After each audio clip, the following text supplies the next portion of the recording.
Bonjour et bienvenue à cette vidéo. Dans cette vidéo, je vais vous montrer comment faire pour faire un timelapse sur votre Canon. Donc, pour faire le timelapse, vous aurez besoin d'installer Magic Lantern. Donc, si vous n'avez pas vu la vidéo que je fais qui vous montrer comment faire pour installer Magic Lantern sur votre DSLR Canon, il faudra que vous alliez la voir pour bien sûr installer Magic Lantern. Puis, c'est pas toutes les caméras Canon qui peuvent avoir Magic Lantern. Donc, c'est à vous d'aller vérifier si votre caméra est compatible avec Magic Lantern en regardant mon autre vidéo. Donc, pour faire ceci, bien sûr, premièrement, vous aurez besoin de Magic Lantern. Ensuite, un trépied, c'est très recommandé. Mais sinon, vous pouvez quand même faire des timelapses sans trépied, c'est juste un petit peu plus compliqué. Donc, je vais vous montrer comment faire ceci sur une Canon T1i. Ça devrait être similaire sur les autres caméras qui peuvent avoir Magic Lantern. Donc, ici, j'ai la Canon T1i. La première affaire à faire, c'est d'avoir bien sûr votre carte et aussi, je vous recommande d'avoir votre batterie à une charge environ de 100% parce que si vous faites un time-lapse puis votre charge est pas à 100% puis votre time-lapse est quand même très long, votre caméra va s'éteindre pendant le time-lapse puis vous n'aurez pas le time-lapse que vous voudrez en fait. Donc, pour commencer, bien sûr, soyez sûr que votre batterie est chargée à 100%. Ensuite, mettez une carte SD, tout dépendant du nombre de photos que vous voulez avoir. Puis, formatez votre carte SD directement dans votre caméra pour, bien sûr, que le processus du timelapse soit plus facile. Donc, vous allez aller dans Menu, puis ensuite, vous allez aller dans... ici, dans Erase Images, puis... All Images on Card. Donc, vous faites Set, puis vous faites OK. Donc, en ce moment, c'est en train d'effacer toutes les images sur la carte. Ensuite, je vous dirais d'aller dans un mode manuel comme lui ici. Donc, ici, le mode manuel. Vous pouvez encore aller sur un mode automatique, mais pendant le temps de la journée, des fois, il y a plus de soleil, moins de soleil. Puis, le mode automatique va s'adapter. Puis, pendant le time-lapse, j'ai déjà fait des tests avec le mode automatique, puis ça faisait pas ce que je voulais à cause qu'il y avait beaucoup de changements, on va dire, de couleurs, puis on voyait beaucoup de changements de couleurs. Donc moi, je vous dirais qu'un mode manuel, puis que c'est vous-même qui faites vos propres options pour vos photos, ça serait ce qu'il y a de mieux. Donc avec le mode manuel, il n'y aura jamais de changement de lumière, puis ça va tout le temps être sensiblement pareil, puis ça, on va juste voir les changements dans la journée.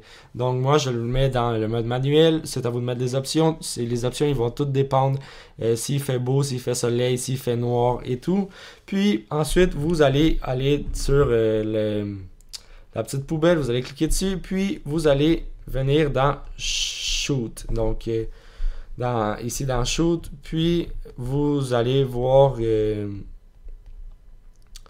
ici dans Intervalometer. Donc, c'est écrit Intervalometer Off. Donc, Intervalometer, c'est écrit en bas Take pictures or movies at fixed intervals for time-lapse, en parenthèse. Donc, il faudra cliquez sur Set pour le mettre à On, puis ensuite vous pourrez mettre vos propres options. Donc juste en cliquant sur le bouton filmer en fait, vous allez là-dessus. Puis ici, il y a trois options en ce moment. Donc la première option qu'il y a en ce moment, c'est écrit Take a pic every. Donc ça veut dire prendre une photo chaque combien de secondes. Vous pouvez augmenter le nombre de secondes, vous pouvez diminuer, c'est à vous de choisir ceci. Moi, je vous dirais que si, par exemple, vous faites un time-lapse, surtout avec des nuages qui bougent et tout, puis les nuages, ils bougent beaucoup, ils bougent très vite, je vous dirais de prendre moins de secondes, mais si les nuages, ils bougent vraiment très lentement, vous pourrez augmenter le nombre de secondes. C'est à vous de jouer avec ceci. Ensuite, Start After. Donc, en fait, quand vous quittez Magic Lantern, ça va commencer après combien de secondes? Là, j'ai mis 6 secondes, je le mets à environ...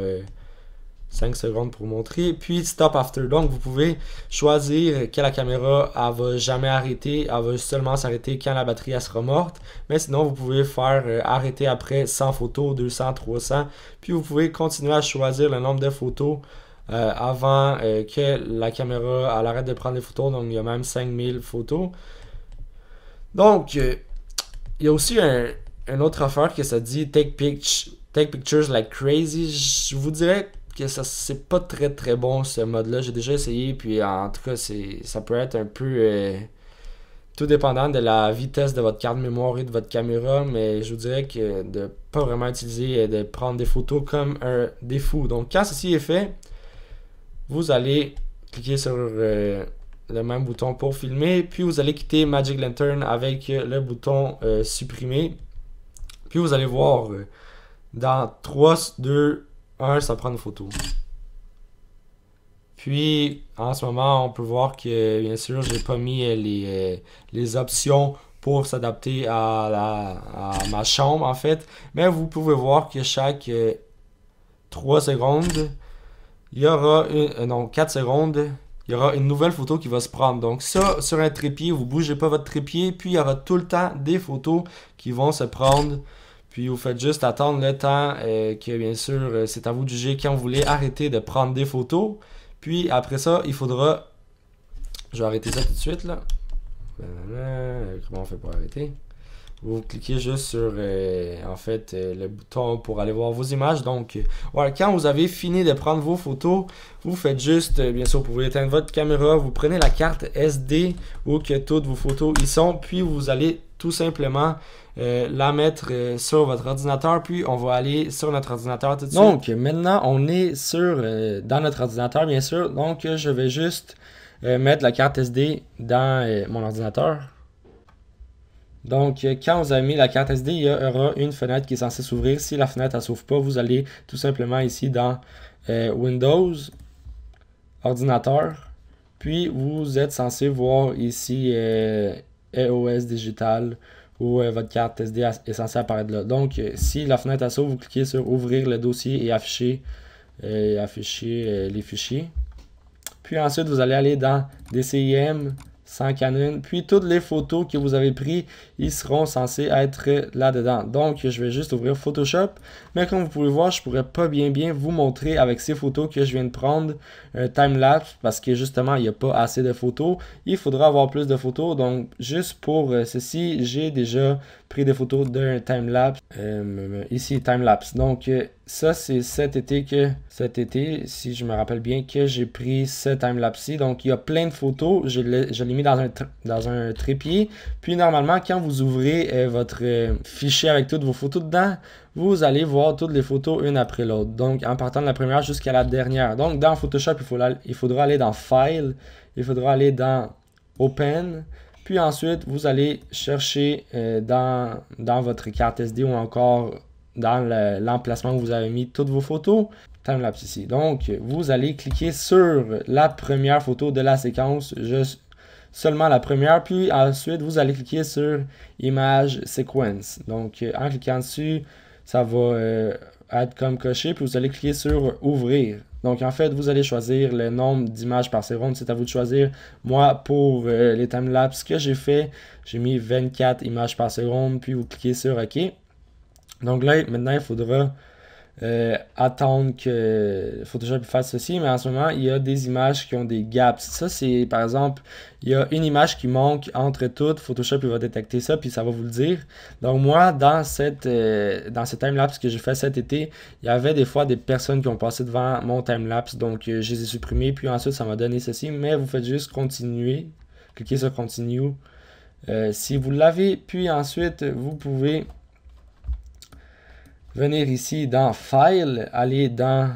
Bien sûr, vous pouvez changer les couleurs, le gradient, toutes les couleurs. Vous pouvez mettre les modifications à votre image, mais c'est à vous de le faire. Mais normalement, vous allez dans Export, Render Video, puis dans le Render Video, vous pouvez choisir la résolution que vous voulez et tout. Donc, ici, dans Render Video, vous mettez le nom de votre fichier, c'est un .mp4, donc mp4 c'est quand même un des meilleurs, je dirais, même le meilleur le format vidéo. Puis vous allez sélectionner la folder où ça va sauver. Moi je l'ai mis dans Bureau. Ensuite vous allez choisir Adobe Media Encoder. Sinon si vous ne voyez pas ceci, essayez Photoshop Image Sequence, mais pour moi je vais le mettre là. Le format mettez H.264, ça c'est le .mp4 puis c'est une très bonne qualité. Puis le preset High Quality, Donc en fait, c'est pour la haute qualité comme ça le dit. Puis le document size. Donc ici, vous pouvez voir que ça va faire un timelapse avec une résolution très grande. Donc moi, mon ordinateur, elle n'a pas été fait pour voir des vidéos d'une très grande résolution comme celle-ci. Donc quand je regarde des vidéos avec une résolution comme celle-ci, mon ordinateur a plante. Ouais, donc 1920 par 1080 qui est du 1080 HD, HDTV 1080p, ça risque d'être correct, mais si vous voulez, vous pouvez laisser la résolution de vos images, c'est sûr que ça va être un peu plus long. Frame rate, comme vous l'avez choisi au début, si vous avez choisi par exemple 30 images par seconde, mettez 30 images par seconde, c'est quand même très important. Ensuite, le Field Order Preset Progressive, Aspect Document 1.0, All Frames. Donc, vous pouvez, si vous ne voulez pas toutes les images, vous pouvez choisir de quelle image ça commence à quelle image ça termine. Et moi, c'est All Frames. Puis ensuite, 3D Quality, vous laissez ça comme si vous y touchez pas. Donc, la dernière étape, c'est bien sûr, mettez le titre, puis cliquez sur Render. Donc, ça va commencer à faire le render de votre vidéo. C'est sûr que ça va prendre tout dépendant de la vitesse de votre ordinateur, le nombre de temps que ça va prendre. Puis à la fin, vous allez avoir votre time-lapse qui va être fini. Donc, on a fini de... j'ai fini bien sûr de vous montrer comment faire un time-lapse. Si vous avez aimé ma vidéo, soyez sûr de vous abonner. Il y aura plusieurs autres vidéos à venir. Puis on se revoit pour la prochaine. Bye bye.